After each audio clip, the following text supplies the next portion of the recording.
어느 집사님이 이런 간증을 한 적이 있습니다. 이분이 집사이면서도 화투 치는 걸 아주 좋아했습니다. 그래서 식구들이 나간 뒤에는 이웃집 친구들을 불러 집에서 고스톱을 치곤 했습니다. 그러나 어느 날 중학교에 다니는 딸이 예고도 없이 일찍 학교에서 돌아왔습니다. 집에 들어선 이 아이가 집에서 고스톱판이 벌어진 것을 보고는 자기 방에 들어가서 엉엉 울더랍니다. 놀란 집사님이 쫓아가서 무슨 일이 있었니라고 물었더니 아이가 이렇게 말하더랍니다. 나는 엄마 딸이잖아. 나도 크면 엄마처럼 될 건데 내 미래상이 저렇게 대낮에 화투나 치고 있는 모습이라니 속상해서 울었어요. 화투 치는 엄마의 모습에서 자기의 미래의 모습을 발견했다는 말에 이 집사님은 그만 망치로 얻어맞은 것 같아서 그날로 손을 씻었답니다. 요즘 자식들에게 무엇을 보여주고 있으십니까? 은근히 자녀들로부터 절망적인 감정이 들도록 그런 생활을 하는 것은 아니십니까? 콩 심은 데 콩 나고 팥 심은 데 팥 나죠. 내가 심어놓은 것이 뻔한데 뭘 기대할 수 있겠습니까? 오늘 예수님께서도 이런 비슷한 말씀을 하십니다. 그들의 열매로 그들을 알지니 가시나무에서 포도를 또는 엉겅퀴에서 무화과를 따겠느냐. 이상하게도 무화과 열매를 맺어놓고는 자신은 포도나무라고 억지 부리는 사람들이 있습니다. 포도 열매를 맺고서는 본래 자기는 무화과 나무인데 기분이 나빠서 포도 열매를 맺었다고 항변하는 사람들도 있습니다. 남 자할 찌르는 가시나무이면서 컨디션이 나빠서 포도를 못 맺었다고 말도 안 되는 소리를 하는 사람들도 있습니다. 우리들의 재질 말이죠. 어쩌면 이미 다 만들어진 겁니다. 결정된 겁니다. 형성이 된 겁니다. 만약 자신이 나쁜 나무라면 나쁜 열매밖에 맺지를 못합니다. 아무리 힘을 쓰고 노력을 해도 포도나무가 어찌 무화과를 맺겠습니까? 만약 자신이 신경질 나무라면 신경질밖에 맺지를 못합니다. 수군대는 나무라면 수군대는 열매밖에 뭐가 더 기대할 게 있겠습니까? 우리는 말이죠. 어쩌면 이미 다 결정이 난 겁니다. 그러면 어떻게 하면 좋을까요? 평생 아름다운 열매 맺기는 다 틀리지 않았습니까? 방법이 있습니다. 예수님께 접붙읍시다. 자신의 삶의 뿌리를, 자신의 감성의 뿌리를, 자신의 이성의 뿌리를 예수 그리스도에게 접붙이십시다. 그리고 성령의 생수를 공급받읍시다. 그러면 나쁜 나무였지만 예수 그리스도의 속성이, 그 사랑이, 그 용서, 그 인내, 그 능력, 그 아름다운 감성이 성령의 생수를 통하여 내 생활의 열매로 맺힐 줄로 믿습니다. 우리 중에 본래부터 괜찮은 인물이 있던가요? 신뢰되는 말이지만 글쎄요, 제가 보기엔 없는 것 같습니다. 우리는 모두 문제 있는 인물이었습니다. 우리는 모두 자존심 강하고 이기적인 사람들이었습니다. 우리는 모두 세속적 욕망이 강한 인물이었습니다. 이런 인물이 만들어내는 것은 뻔한 것이요, 세속적이요, 세상적인 것들이요, 썩어질 것들이었습니다. 그러나 우리 모두가 예수님께 붙었기에, 예수 안에 삶의 터전을 자리 잡았기에, 예수 안에 삶의 뿌리를 내렸기에 예수님의 열매가 나를 통하여 맺혀 나갑니다. 보잘것없는 내 열매는 사라지고 예수님의 열매가 나를 통해 맺혀 나갑니다. 아니, 보잘것없던 내 열매가 성령의 열매로 변하며 더욱 놀라운 열매들로 맺혀 갑니다. 오직 성령의 열매는 사랑과 희락과 화평과 오래 참음과 자비와 양성과 충성과 온유와 절제니 이 같은 것을 금지할 법이 없느니라. 전에 나에게 미움과 괴로움과 질투와 신경질과 방종과 이기심과 조급함과 다툼과 이런 것들로 채워져 있었는데 이제는 변한 것입니다. 예수님이 내 안에 자리 잡으면, 예수님이 내 삶의 터전이 되면 내 언어가 바뀌고 내 생활이 바뀌고 내 감성이 바뀌고 내가 보는 것이 바뀝니다. 그리고 그것들은 말이죠, 모두를 행복하게 해줍니다. 예수님이 말씀하셨습니다. 이와 같이 좋은 나무마다 아름다운 열매를 맺고 못된 나무가 나쁜 열매를 맺나니 좋은 나무가 나쁜 열매를 맺을 수 없고 못된 나무가 아름다운 열매를 맺을 수 없느니라. 생각해 봅시다. 열매 좋고 나쁜 게 있습니까? 한 나무에 맺히는 열매는 그 나무가 필요해서 맺는 것입니다. 그 나무는 그 열매가 맺히도록 유전자가 형성되어 있고 반드시 그렇게 되도록 되어 있습니다. 그러나 열매가 어떠한 것이든지 그 나무에 열리는 열매, 맺히는 열매는 그 나무에게는 다 좋은 겁니다. 나무 입장에서 볼 때 선한 열매, 나쁜 열매는 없습니다. 그런데 왜 우리는 열매를 좋다, 나쁘다 평가합니까?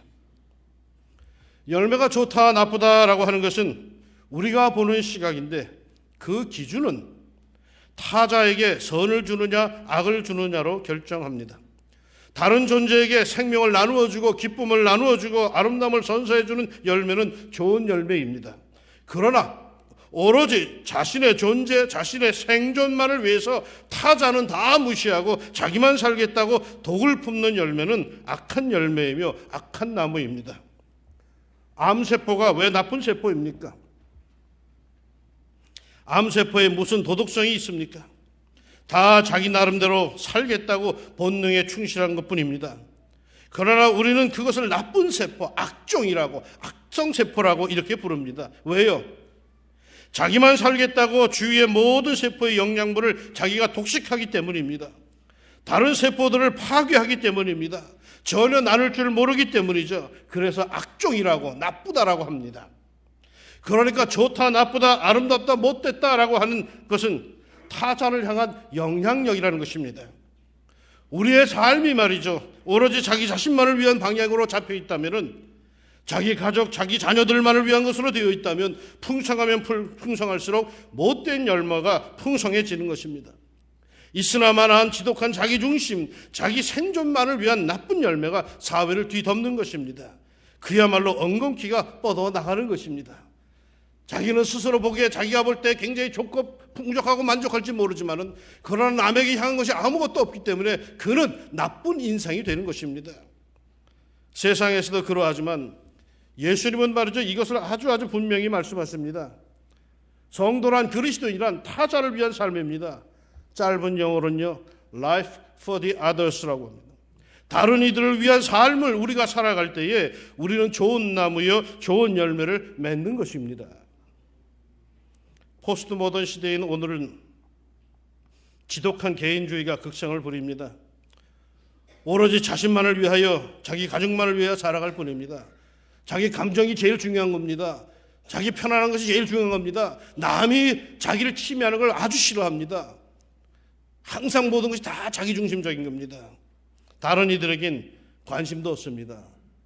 그런 세포를 악종이라고 합니다. 노인이나 장애자에게 친절하라고 하는 말을 미국의 부모들은요, 69.6%가 자녀들에게 가르친답니다. 영국의 부모들은 56.5%고 프랑스는 52.3%고 독일은 47.5%이고 일본은 33.5%가 그 부모가 자녀들에게 노인이나 장애자들에게 친절하라고 가르친답니다. 그러면 한국의 부모들은 어떨까요? 19.5%의 부모만이 이것을 가르친답니다. 공원이나 거리를 어지럽히지 말아라 하는 말을 미국의 부모들은 66.3%, 영국은 60.1%, 프랑스는 44.2%, 독일은 35.5%, 일본은 33.2%. 그런데 한국의 부모들은 고작 14.2%만 이 말을 가르친답니다. 공원이나 길거리를 개차반을 만들어도 한국의 부모들은 내 자장이 활기차다라고 이렇게 쳐다본답니다. 새치기 하지 말아라 라고 하는 말을 영국에서는 43.7%고 미국은 35.5%, 독일은 24%의 부모가 그걸 가르치는 데 비해서 한국의 부모들은 6.35%의 부모만이 자녀들에게 새치기 하지 말아라고 가르친답니다. 일본에서는 부모들이 자녀들에게 가장 많이 하는 말이 남에게 피해를 끼치는 일이 없도록 하라고 하는 말이랍니다. 그래서 일본은 예의가 바른 이들이 많대죠. 미국에서 부모가 자녀들에게 가장 많이 가르치는 말은 남과 나누어 가지라는 말이랍니다. 그래서 미국 사람들의 몸에는 자원봉사 정신이 배어있고 기부 정신이 철저하답니다.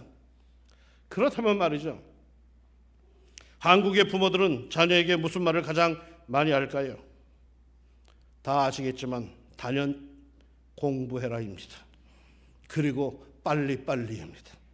그래서 늘 빨리 밥 먹고 학교 가라, 빨리 밥 먹고 학원 가라, 빨리빨리 공부해라, 그겁니다. 그런데 정말 우리가 이렇게 가르쳐서 후회는 없겠습니까? 자신만을 위하고 남을 배려할 줄 모르는 인생, 그것은 악한 인생입니다. 나쁜 인생입니다. 아무리 그가 잘 뻗어나가도 그거는 엉겅퀴입니다. 이 사회의 모든 혜택은 다 받으며 오로지 자기 자신만을 위해 사는 이는 사회의 독입니다. 나 편하면 그만이지 하지만 결코 아닙니다. 세상에서 성현들의 가르침도 그러하고 하나님께서 명하신 성경 말씀도 그렇게 말씀하십니다. 좋은 열매, 좋은 나무는 남을 배려하고 남을 위하는 것이요, 나쁜 열매, 못된 나무는 자신만을 위하는 것입니다. 이 못된 나무는 어떻게 되는지 아십니까? 이토록 자기만 아는 나쁜 나무는 어찌 되는지 아십니까? 예수님이 말씀하십니다. 아름다운 열매를 맺지 아니하는 나무마다 찍혀 불에 던져지느니라. 좋은 열매, 아름다운 열매는 자신뿐만 아니라 남을 위한, 타자를 위한 열매입니다. 이것을 우리는 선행이라고 부릅니다. 오해하지 말 것은요, 선행은 결코 구원의 절대 조건이 아닙니다. 그러나 하나님의 은혜로 구원을 받은 그리스도인은 마땅히 선을 행해야 할 의무가 있습니다. 그 이유는 선행이 믿음의 열매이기 때문입니다. 그 사람이 정말 믿음이 있는가 없는가를 어찌 알 수 있습니까? 그에 따른 선행이 있느냐 없느냐입니다. 여러분은 선행을 얼마나 하십니까? 여러분이 이 사회에서 얼마나 봉사활동을 하십니까? 아니, 사회에서 쑥스럽다면 교회 내에서는 얼마나 봉사를 하십니까? 참 믿음의 분량만큼 봉사하게 됩니다. 참 믿음의 분량만큼 말하는 게 아닙니다. 참 믿음의 분량만큼 봉사 생활이 따라옵니다. 입으로만 떠드는 믿음과 입만 무성한 나무가 되는 것입니다. 선행의 열매, 봉사가 없는 거죠. 교회에선 말이죠, 봉사자가 많아야 합니다.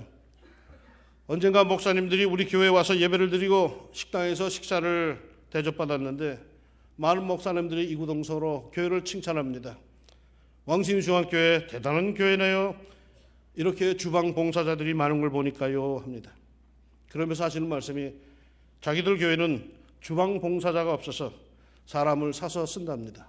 심지어 어떤 교회는 주일날 점심을 외주를 줬다 합니다. 밖에서 그 외식업체가 들어온답니다. 이젠 교회에서조차 봉사자가 없어서 사람을 돈 주고 사야 할 입장이라면 이 한국교회의 믿음은 건강하다고 할 수 있겠습니까? 나는 무슨 일이 벌어져도 봉사자를 돈 주고 사서 쓰고 보지는 않습니다. 그런 교회라면 문 닫아야죠. 아니, 제대로 된 믿음, 참 믿음이 있는 이가 하나도 없는 교회, 그거 있어서 뭐 하겠습니까?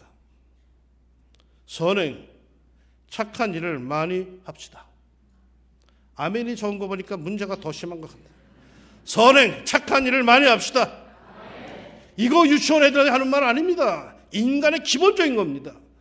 나이가 많든 어리든 남자든 여자든 간에 인간은 선행, 착한 일을 많이 해야 돼요. 마태복음 5장 16절 예수님이 말씀하십니다. 이같이 너희 빛이 사람 앞에 비치게 하여 그들로 하여 너희 착한 행실을 보고 하늘에 계신 너희 아버지께 영광을 돌리게 하라. 우리 보고 세상의 빛이라고 예수님께서 말씀하셨는데 그 빛이 도대체 뭐라고요? 그게 착한 행실이랍니다. 선행이랍니다. 우리가 착하게 살고 선행을 많이 할 때 하나님께서 영광을 받으십니다. 그것도 불신자들로부터 영광 받으신답니다. 어느 목사님이 한 학교에 정기적으로 찾아가서 예배를 드리고 전도를 하곤 했습니다. 이른바 신회를 조직을 했죠. 신회를 조직하고 몇 년째 거기 학교에 찾아가서 전도를 했음에도 불구하고 새신자가 한 명도 없었답니다. 전도대에 나오는 자가 한 사람도 없었습니다. 그런데 그 학교에 믿음이 신실한 자기 동생이 교사로 재직 중이었는데 자기 동생이 2, 3일에 한 번씩 투석 치료를 받고 있는 자기 동료 교사의 아들에게 신장 하나를 뚝 떼어 주었습니다. 그 일 후로 어떤 일이 생겼는지 아십니까? 그 학교 신우의 예배 시간에 새로 찾아 나오는 사람들이 많이 생겼습니다. 그 목사님이 이런 고백을 합니다. 자신이 수년 동안 설교를 해도 끄떡없던 사람들이 신앙심이 좋은 자기 동생이 선행을 하자 나오란 권고도 없는데 주님 앞에 나오기 시작했습니다. 전도는 말이죠. 말이 아니라 행함, 그것도 선행입니다. 이 사회가 왜 교회에 부정적입니까? 그리스도의 빛, 착한 행실, 많은 이를 기쁘게 해줄 아름다운 열매, 그 선행이 부족합니다. 그러기에 사회는 교회를 바라보며 실망합니다. 실망의 도를 넘어서서 책망까지 합니다. 우리 믿음의 사람들은 선행에 좀 더 적극적이어야 합니다. 예수님은 오늘 본문에 바로 이어서 이렇게 말씀하셨습니다. 그날에 많은 사람이 나더러 이르되 주여 주여 우리가 주의 이름으로 선지자 노릇을 하며 주의 이름으로 귀신을 쫓아내며 주의 이름으로 많은 권능을 행하지 아니하였나이까 하리니 그때 내가 저희에게 밝히 말하되 내가 너희를 도무지 알지 못하니 불법을 행하는 자들아 내게서 떠나라 하리라. 주의 이름으로 선지자 노릇을 했다면 참 대단한 인물입니다. 굉장한 말씀의 사자입니다. 평생을 주의 이름으로 귀신을 쫓아냈다면 그 영적인 권세가 대단한 인물입니다. 아주 파워풀한 사람이죠. 주의 이름으로 많은 권능을 행했다면 대단한 사역자입니다. 우리는 쉽게 접근할 수도 없는 큰 주의 종이요 위대한 사자입니다. 그런데 예수님께서 그들을 향해서 내가 너희를 도무지 모른다라고 분명히 말씀하신다. 왜요? 아니 그들은 분명히 예수의 이름으로 위대한 일들을 마친 예수님의 종들이요 사역자들인데 왜 그들을 모른다라고 선언을 하시는 걸까요? 이유는 하나입니다. 불법을 행했기에. 겉으로 보는 대단했죠. 겉으로는 은혜가 넘쳤죠. 겉으로는 존경할 만했죠. 그런데 불법을 행했습니다. 그걸 어떻게 합니까? 아는 방법이 다 있습니다. 열매가 맺혔습니다. 어떤 열매? 자기만을 위한 열매. 도무지 남들을 배려할 줄도 모르고 남들을 기쁘게 해주지도 못하고 오로지 자기 만족만을 위한 열매, 그야말로 나쁜 열매만 맺혔습니다. 좋은 열매, 아름다운 열매, 선한 열매를 맺읍시다. 좋은 열매가 뭐라고요? 남을 배려하며 남을 위하여 아름다움을 삶을 사십시오. 믿음이 있는 사람은 반드시 열매를 맺어야 하는데 그 열매도 좋은 열매, 선한 열매여야 합니다.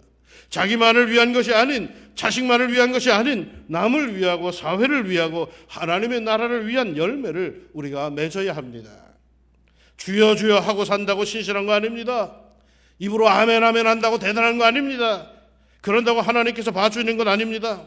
나더러 주여 주여 하는 자마다 다 천국에 들어갈 것이 아니요 다만 하늘에 계신 내 아버지의 뜻대로 행하는 자라야 들어가리라. 하늘에 계신 내 아버지의 뜻대로 어떻게 하는 자? 행하는 자. 액션이 있어야 돼요. 믿음에는 행함이 있어야 합니다. 그 행함도 이웃을 위한, 타자를 위한 행함, 타인을 배려하고 그들을 위하는 선행, 오로지 자신만을 위한 삶은 예수님 표현대로 악한 나무, 나쁜 열매입니다. 믿음의 사람에게는 타인을 배려하는 삶의 열매, 많은 사람을 행복하게 해주는 선한 열매가 있습니다. 사도행전 20장 35절에 보면은 수고하여 약한 사람들을 돕고 또 주 예수께서 친히 말씀하신 바 주는 것이 받는 것보다 복이 있다 하심을 기억하여야 할지니라. 주는 것이 받는 것보다 복이 있다고 예수님께서 말씀하셨습니다. 내게 있는 것으로 서로 나눕시다. 서로 섬기며 삽시다. 서로 베풀며 삽시다. 우리 왕십리 중앙교회는 좋은 교회, 서로에게 좋은 것을 나눌 수 있는, 이웃들을 섬길 수 있는, 자기만 모든 것을 독식하는 대형 교회가 아니라 기꺼이 모든 걸 나눌 수 있는 동네 교회로 우리는 성숙해 갑시다. 이러므로 그들의 열매로 그들을 알리라. 110년을 넘어서는 우리 왕중교회, 부디 이 열매가 풍성하여 많은 사람을 행복하게 해주는 좋은 교회, 좋은 성도로 살아가는 좋은 믿음의 공동체가 되기를 주님의 이름으로 축원합니다. 기도합시다. 교회를 세우신 목적이 커라 외형적으로 커라고 주님께서 원하신 것은 아닌 줄 압니다. 주어진 생명의 역사를 잘 감당하라고, 기꺼이 네가 내 마음과 내 사랑을 퍼뜨려줄 수 있는 축복의 통로가 되라고 주님께서 이 땅에 교회를 세우신 줄 압니다. 110년 전에 이 땅에 교회를 세우셨고 그간의 우리 믿음의 선배들이 그렇게 베풀며 나누며 이 땅에서 이 지역 교회로서 자리를 잡아 오늘까지 왔습니다. 이제 우리가 그 바톤을 이어받았는데 하나님, 우리 주변이 다 완전히 뒤집어졌습니다. 새로운 삶의 주택 환경이 조성이 되어서 아주 낯설고 낯선 이런 문화가 이루어지고 있습니다. 이 교회 우리가 무엇을 해야 되는지 우리로 하여금 알 수 있도록 성령의 감동의 역사가 우리 모든 성도들에게 하나님 임하기를 원합니다. 그래야 하나님이 기뻐하시는 교회 모습을 갖추게 하여 주시고 끊임없이 자기만 독식하려고 하는 이런 대형 교회가 아니라 끊임없이 베풀어 줄 수 있는, 나눌 수 있는, 흘러넘쳐 나가는 그러한 강수가 같은 그런 교회가 되게 하여 주시옵소서. 그들의 열매로 그들을 알리라 말하는 것보다도 하나님의 우리가 맺는 열매가 얼마나 중요한지 알게 하여 주시자. 우리가 맺는 이 열매들로 우리 주변 사람들이 행복해 할 수 있는 교회가 되게 하여 주시고 세상에 이런 교회도 아직 있구나, 사람들이 기뻐할 수 있는, 하나님께 영광 돌릴 수 있는 그런 빛된 교회가 되게 하여 주옵소서. 왕십리 중앙교회 주님의 교회인 줄로 믿습니다. 하나님이여 붙잡아 주시고 우리를 통하여 영광 받아 주시옵소서. 예수님의 이름으로 기도합니다. 아멘.